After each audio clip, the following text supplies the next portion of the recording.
Hello everyone, I am Bennediq Derecho and I'll talk to you about higher order derivatives. Higher order derivatives is where the process of differentiation is applied multiple times in succession. A little recap about differentiation. Differentiation is the process of finding a derivative. It also tells us the rates at which quantities change and cuts something into smaller pieces in order to find out how it changes. Now we have an example brought to you by Mr. Cinco, and it will start right about now. Hello, my name is Vincent Cinco Jr. I'll be the reporter for this part. I will be the one to explain how to get the third derivative for this equation. So, a little bit of context. This is a long process, but it will take time. But with practice, you'll be able to get it. So let's start. Okay, for the first part, we have the equation normally. It is x squared minus 2x minus 6 times x plus 1. So, finding the first part of the derivative, we'll be copying x squared minus 2x minus 6 times, then we'll go for the derivative of x plus 1, then plus x plus 1 times derivative of x squared minus 2x minus 6. So basing off from the power rule, x would be considered as 1, while 1 here has a whole number. With the constant rule, will be equating to 0.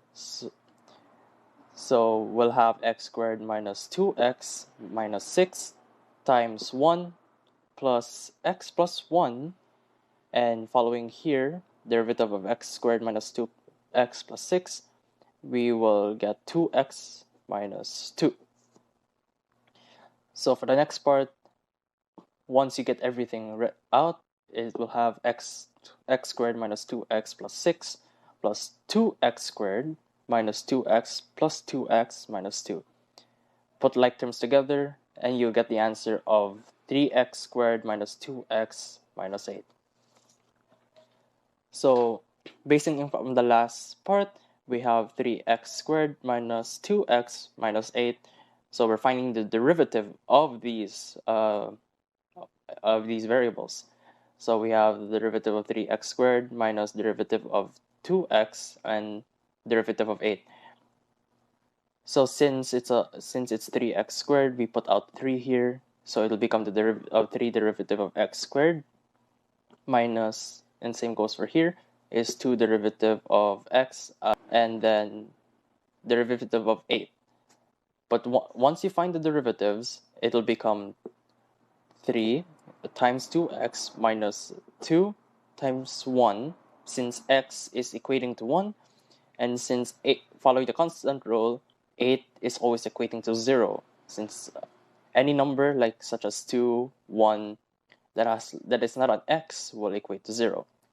Thus, we have 6x minus 2. So finding the third derivative, we have derivative of 6x minus derivative of 2.